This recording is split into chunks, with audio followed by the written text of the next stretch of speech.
ഇടയ്ക്ക് പറഞ്ഞ പോലെ തന്നെ സൈലം 3 കൊല്ലം കൊണ്ടാണ് ഒറ്റയടിക്ക് വളർന്നത്. അതിന്റെ മാർക്കറ്റിംഗ് അത്രയും ഇത് ചെയ്തുകൊണ്ടായിരിക്കും. ഓക്കെ, വേറെ കുറെ ഇൻസ്റ്റിറ്റ്യൂഷൻസ് വന്നിട്ടുണ്ടായിരുന്നു, പക്ഷെ സൈലമാണ് അവിടെ ഏറ്റവും ടോപ്പായിട്ട് നിൽക്കുന്നത്.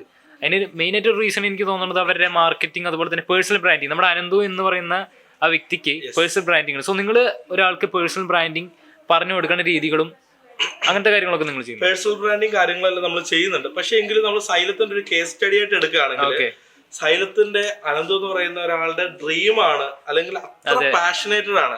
പലപ്പോഴും അനന്തുന്റെ പല ഇന്റർവ്യൂസിലും പറയുന്നുണ്ട്, അനന്തു അത്രയും താഴെ ലെവലിൽ നിന്ന് അവന്റെ ഡ്രീമായി ഫസ്റ്റ് ഒരു ഡോക്ടർ ആവണം, അവൻ ആ ഡോക്ടറായി, ആ ഡോക്ടറിൽ നിന്ന് കുറെ ഡോക്ടേഴ്സിനെ ക്രിയേറ്റ് ചെയ്യണം എന്ന് പറയുന്ന ഒരു ഡ്രീം വന്നു. അങ്ങനെ ഒരു വിഷൻ ഉണ്ടായിരുന്നു.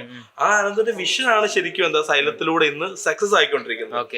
അല്ലാതെ എന്താ പറയാ, അവനൊരു കൃത്യമായ ഒരു ബിസിനസ് അല്ല അനന്തു ഇംപ്ലിമെന്റ് ചെയ്തത് തുടക്കത്തിൽ. അനന്തുവിന്റെ മൈൻഡിലുള്ള വിഷൻ അല്ലെങ്കിൽ ആ സ്റ്റാർട്ടപ്പിലൂടെ അനന്തു അതിനെ സക്സസ് ആക്കി. സോ ഇപ്പൊ അനന്തു നല്ലൊരു എന്താ പറയാ ബാക്ക് എൻഡ് ടീം ഉണ്ട്, ഒരു സിസ്റ്റം ഉണ്ട്.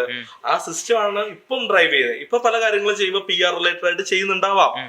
പക്ഷേ എനിക്ക് ഒരിക്കലും തോന്നിയിട്ടില്ല ആള് ചെയ്യുന്നത് ഭയങ്കര ജെന്യുവൻ ആയിട്ടാണ്. ആൾ ഒരിക്കലും ഒരു മാർക്കറ്റിംഗ് ആംഗിൾ ചെയ്യുന്ന പോലെ എനിക്ക് തോന്നിയിട്ടില്ല.